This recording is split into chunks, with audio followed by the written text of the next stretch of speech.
അങ്ങനെ ചെയ്തപ്പോൾ മുടി ഒന്ന് കളർ ചെയ്യണമെന്ന് തോന്നി. പിന്നെ ഒന്നും നോക്കിയില്ല, ഇന്ന് തന്നെ ചെയ്താലോ എന്ന് വിചാരിച്ചു. ഈ ഡ്രസ്സ് യൂസ് ചെയ്ത് ഞാനിത് കളർ ചെയ്യാൻ പോയി കഴിഞ്ഞാൽ എന്തായാലും കേടാവും. സോ ഞാൻ തന്നെ വൃത്തിയാക്കേണ്ടി വരും. അതുകൊണ്ട് ഞാൻ ഡ്രസ്സ് മാറി.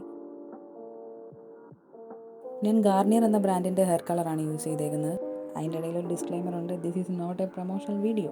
സോ ഡെവലപ്പർ മിൽക്കും കളറിൻ്റും ഈക്വലി മിക്സ് ചെയ്തിട്ടാണ് നമ്മൾ യൂസ് ചെയ്യുന്നത്. എത്ര ഹെയർ ലെങ്ത്തിൽ കളർ ചെയ്യണം എന്നത് ബേസ് ചെയ്താണ് ഉപയോഗിക്കേണ്ടത്. മിക്സ് ചെയ്താൽ വേഗം യൂസ് ചെയ്യണം. അതിന് മുമ്പ് ഞാനൊരു ബോഡി ലോഷൻ എടുത്ത് തേക്കുന്നുണ്ട്.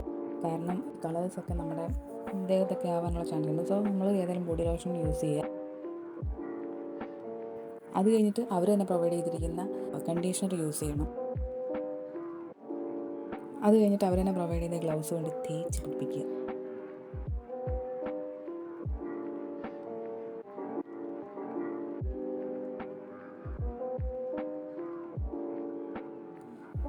അങ്ങനെ കഴിഞ്ഞു.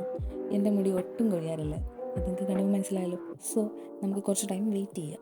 എൻ്റെ ഹെയർ ലെങ്ത്തിൻ്റെ അറ്റത്ത് മാത്രം യൂസ് ചെയ്യുന്നുള്ളൂ. ജസ്റ്റ് എനിക്ക് താഴെ മാത്രം കളർ മതി എന്നുള്ളതുകൊണ്ട് ഈ രണ്ട് സാധനം കൂടെ ഒരുമിച്ച് അങ്ങോട്ട് പൊള്ളെടുത്തിട്ട് അങ്ങോട്ട് മിക്സ് ചെയ്തിട്ട് ഒരു 1.5 മണിക്കൂർ ഞാൻ നിന്നു. പിന്നെ അത് കഴിഞ്ഞിട്ടുള്ള ആഫ്റ്റർ വീഡിയോസൊന്നും എനിക്ക് എടുക്കാൻ പറ്റിയില്ല. ഇപ്പോൾ ഒരു 6 മാസം മുന്നേ ഉള്ള കാര്യങ്ങളാണ് നിങ്ങൾക്ക് ഞാനിപ്പോൾ കാണിച്ചു തരുന്നത്.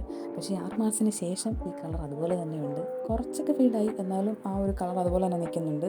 പക്ഷേ ഞാൻ ജെനുവിനായിട്ട് പറയാം, ഇതൊരു പ്രൊമോഷണൽ വീഡിയോ ഒന്നുമല്ല. പക്ഷേ ഇത് നമുക്കിപ്പം ഹെയർ ഡാമേജ് ആക്കാത്ത രീതിയിൽ നമുക്ക് കളർ ചെയ്യണം, അല്ലെങ്കിൽ ഒത്തിരി നാൾ നിൽക്കേണ്ടെന്നുണ്ടെങ്കിൽ നമുക്ക് മസ്റ്റായിട്ട് നിങ്ങൾക്ക് ഇത് യൂസ് ചെയ്യാം. പിന്നെ ഞാൻ ചില വീഡിയോസും ഫോട്ടോസും കാണിക്കാം. അതിൽ ചിലപ്പോൾ നിങ്ങൾക്ക് മനസ്സിലായേക്കാം ഈ കളറും പിടിച്ചിട്ടുണ്ടെന്നുള്ളത്. വിസിബിൾ ആവുന്നത് വെയിലത്ത് നിൽക്കുമ്പോഴാണ്. ഇത് ട്രൈ ചെയ്ത് നോക്കണം എന്നുണ്ടെങ്കിൽ ഞാൻ ലിങ്ക് ഡിസ്ക്രിപ്ഷൻ ബോക്സിൽ കൊടുത്തേക്കാം. സോ നിങ്ങൾ ചെക്ക് ചെയ്താൽ മതി. അടുത്ത വീഡിയോ ആയിട്ട് ഞാൻ പിന്നെ വരും. പേടിക്കേണ്ട. ബൈ.